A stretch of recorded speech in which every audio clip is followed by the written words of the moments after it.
ಚಂಡಮಾರುತದ ಪ್ರಸರಣ ತೀವ್ರತೆ ಸ್ವಲ್ಪ ಇಳಿಕೆಯಾಗಿದ್ದು ರಾಜ್ಯದ ಬಹುತೇಕ ಜಿಲ್ಲೆಗಳಲ್ಲಿ ಒಣಹವೆ ಮುಂದುವರೆದಿದೆ.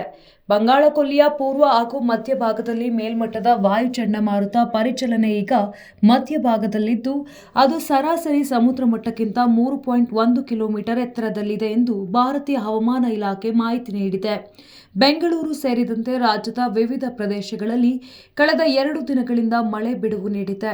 ನವೆಂಬರ್ 12 ಬುಧವಾರದಂದು ಕರ್ನಾಟಕದ ಹಲವು ಭಾಗಗಳಲ್ಲಿ ಮಳೆಯಾಗುವ ಸಾಧ್ಯತೆ ಇದೆ ಎಂದು ಹವಾಮಾನ ಇಲಾಖೆ ಮುನ್ಸೂಚನೆ ನೀಡಿದೆ. ಮೈಸೂರು, ಕೊಡಗು ಹಾಗೂ ಹಾಸನ ಜಿಲ್ಲೆಗಳ ಒಂದೆರಡು ಕಡೆಗಳಲ್ಲಿ ಭಾರೀ ಮಳೆಯಾಗುವ ನಿರೀಕ್ಷೆ ಇದೆ.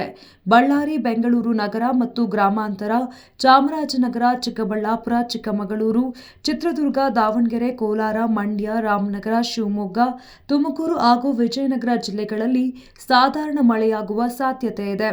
ಕರ್ನಾಟಕದಲ್ಲಿ ಮಳೆ ತಾತ್ಕಾಲಿಕವಾಗಿ ನಿಂತಿದ್ದು ಒಳನಾಡಿನ ಜಿಲ್ಲೆಗಳಲ್ಲಿ ಚಳಿ ಪ್ರಮಾಣ ಹೆಚ್ಚಾಗಿದೆ.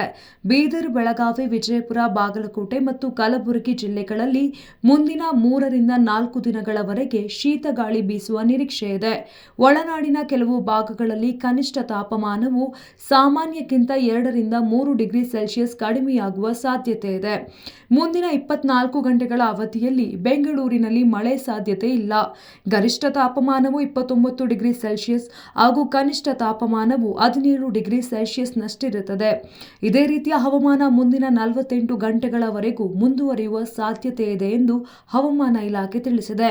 ಒಟ್ಟಾರೆ ಚಂಡಮಾರುತದ ಪರಿಣಾಮ ತಗ್ಗಿದ ಹಿನ್ನೆಲೆ ಕರ್ನಾಟಕದ ಬಹುತೇಕ ಭಾಗಗಳಲ್ಲಿ ಒಣಹವೆ ಮುಂದುವರಿದರೂ ಬುಧವಾರದಿಂದ ಮತ್ತೆ ಕೆಲವೊಂದು ಪ್ರದೇಶಗಳಲ್ಲಿ ಸಾಧಾರಣದಿಂದ ಭಾರೀ ಮಳೆಯಾಗುವ ಸಾಧ್ಯತೆ ಇದೆ. ನೀವು ಸಣ್ಣ ಆಗ್ಬೇಕಲ್ವಾ? ಅದು ಒಂದು ಉತ್ತಮ ಆಹಾರದಿಂದ ಸಣ್ಣ ಆಗ್ಬೇಕಲ್ವಾ? ಪ್ರತಿದಿನ ನಮ್ಮ ಜೀನಿ ಸ್ಲಿಮ್ ನ ಯೂಸ್ ಮಾಡಿ ಯಾವುದೇ ಸೈಡ್ ಎಫೆಕ್ಟ್ ಇಲ್ದಂಗೆ ನೀವು ಸಣ್ಣ ಆಗ್ತೀರಾ. ನಿಮಗೆ ಮಾಧ್ಯಮದಲ್ಲಿ ಕೆಲಸ ಮಾಡುವ ಆಸಕ್ತಿ ಇದೆಯಾ? ಹಾಗಾದ್ರೆ ಕರ್ನಾಟಕ ಟಿವಿ ಡಿಜಿಟಲ್ ಮೀಡಿಯಾದಲ್ಲಿದೆ ನಿಮಗೆ ಒಳ್ಳೆಯ ಅವಕಾಶ. ಆಯ್ಕೆಯಾದವರಿಗೆ ಉಚಿತ ತರಬೇತಿ ಕೊಡ್ತೀವಿ. ತರಬೇತಿ ನಂತರ ಕೆಲಸ ಮಾಡುವ ಅವಕಾಶನೂ ಕೊಡ್ತೀವಿ. ಈ ಕೂಡಲೇ ನಿಮ್ಮ ಮಾಹಿತಿಯನ್ನ ಮೇಲ್ ಮಾಡಿ.